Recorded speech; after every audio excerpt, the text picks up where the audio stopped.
Well, here we have a counter demonstration for Israel here. Palestine yesterday, Israel today. And the police was just, it's going to be a lot smaller. Normally it's a lot smaller protest. It's about Israel here. And they've all met up by the BBC.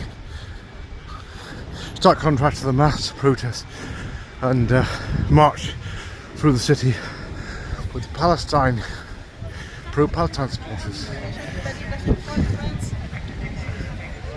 This is pro-Israel. By the BBC. Outside All Souls Church here.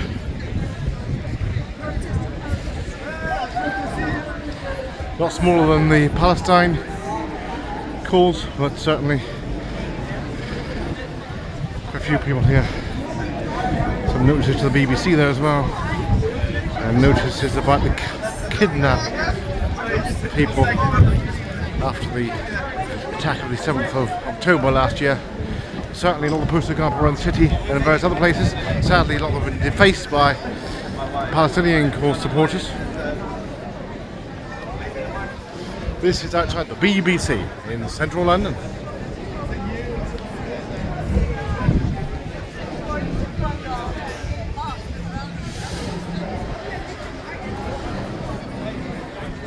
Outside the BBC for the pro-Israel rally here.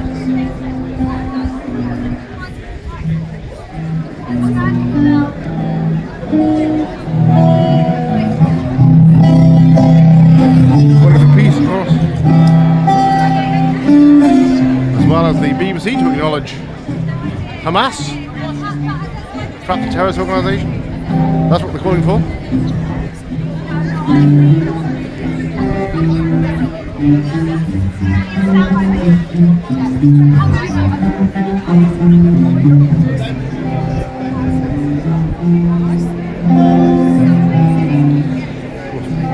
Better take a neutral stance on it, but everything is controversial. Nothing doesn't seem to be controversial these days. This is outside the BBC, where of course the news, we're able to see what's going on down here. Main BBC broadcasting offices, certainly news, and the one show here in London, central London here. I think they're starting a session here at the microphone here to reach out to the supporters. A lot of people have been kidnapped and everything else. A lot of the posters have been put around, but sadly defaced by certain others, possibly the Palestinian supporters. It's now coming up to 3 o'clock here in central London. The sound check there.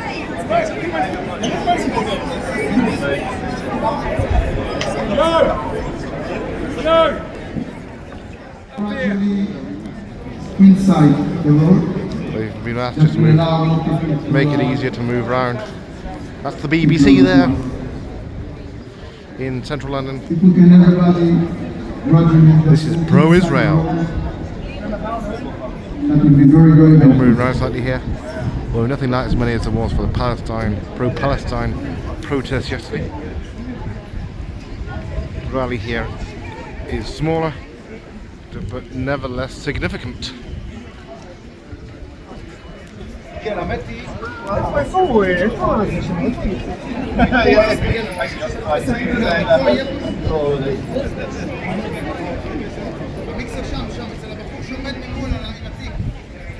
This country is famous for freedom of expression and freedom of speech. Well, it's not going to promote harming of anybody or criminal activity. A few photographs here, a few leaflets handing out here, and a few swipes of the BBC here, who no doubt will be hear what's going on there, where the main BBC News is broadcast from. Photographers here as well.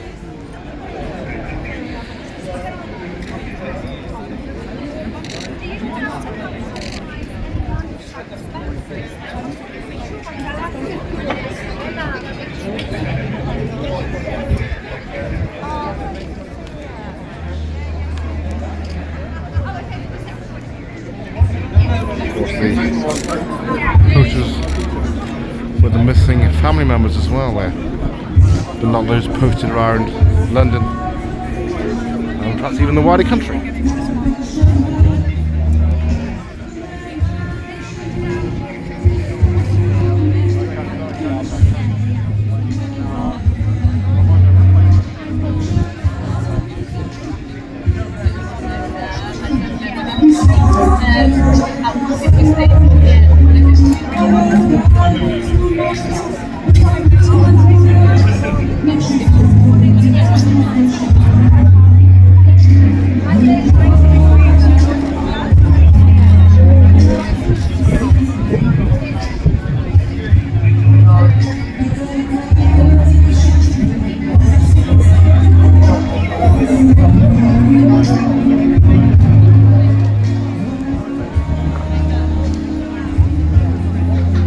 Reports from investigators or the accounts from the IDF, the evidence is irrefutable. Hamas terrorists themselves have documented and boasted about these crimes, capturing them on video with sickening sense of pride and glee. We were instructed to soil the girls, to dirty them, to rape them. We were instructed to mutilate and behead even the children. They say with their own voices, enough is enough. We cannot afford to remain silent any longer. These are not alleged crimes pending investigation. These are war crimes of the most inhumane nature, and every time the mainstream media chooses to sit on the fence in the name of self-righteousness, think what messages are you sending to the world on behalf of the civilized Western society? Innocent until proven guilty, the proof is right there. You do not even need to look for it. It has been offered to you on a plate by the perpetrators themselves, and you have a responsibility. We cannot allow the victims to be forgotten, their suffering swept under the rug in the name of convenience or politics. It is time for us to confront the harsh reality of these crimes and demand action. It is time for us to speak out against the hypocrisy that allows such atrocities to go unnoticed and unpunished. Rape is rape. Violence is violence. And it is our moral obligation to stand up and speak out against it, no matter how uncomfortable or inconvenient it is. I would like to ask you to join me in welcoming some of our brave girls.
Resistance!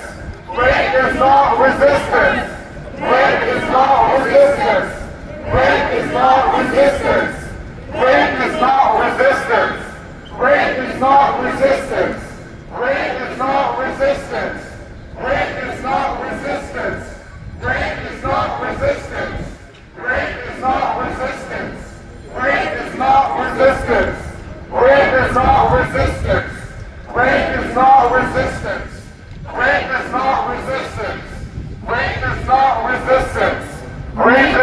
resistance.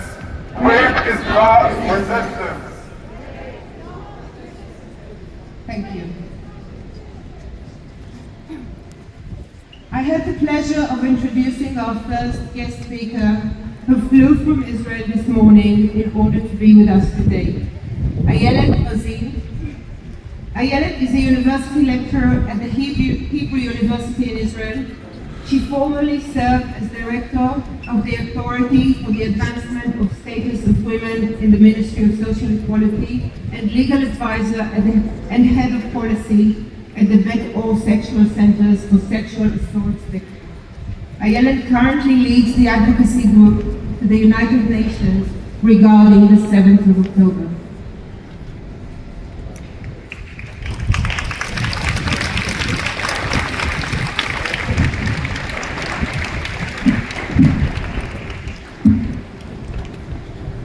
Shalom, everyone. And also, hi, BBC. Remember me? I'm the one from the last-minute canceled review on sexual war crimes from last week. Well, I came all the way from Israel.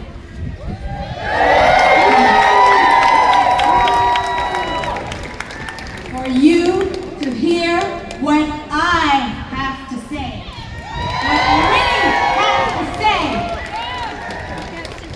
The voice of the women of Israel, the raped, the murdered, the physically and mentally injured, the kidnapped, the women who lost children, partners, and parents, all the women awake at night, experiencing the terrors of Shabbat on their bodies and souls, the girls whose childhood was taken away from them. We are here to make their voices heard.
We are here to make their voices heard.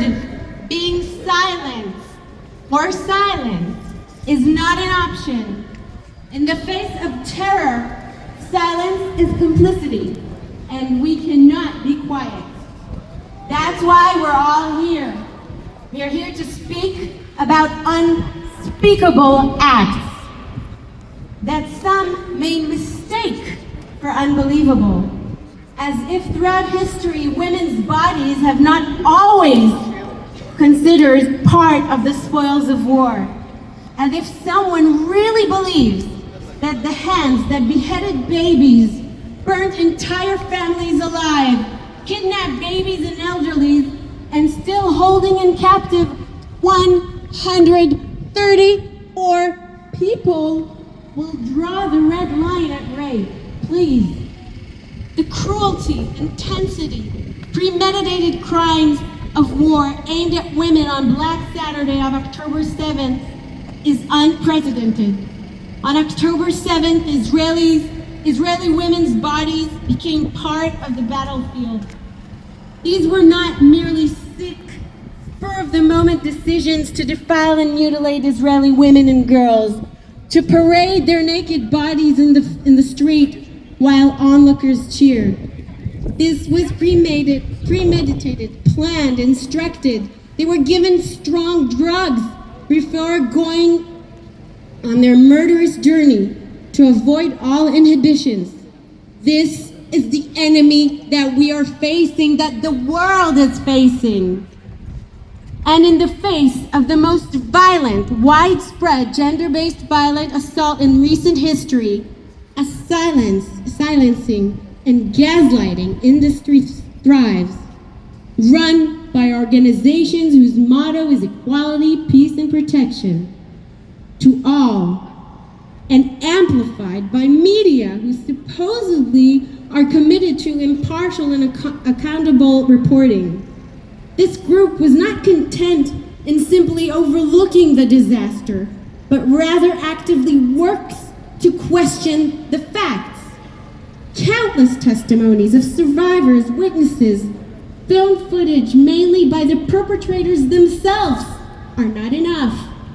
Instead of sending a clear, unambiguous message condemning these atrocities, leading responsible, complete, detailed, and accurate reporting, leaving no stone left unturned, they're calling this resistance.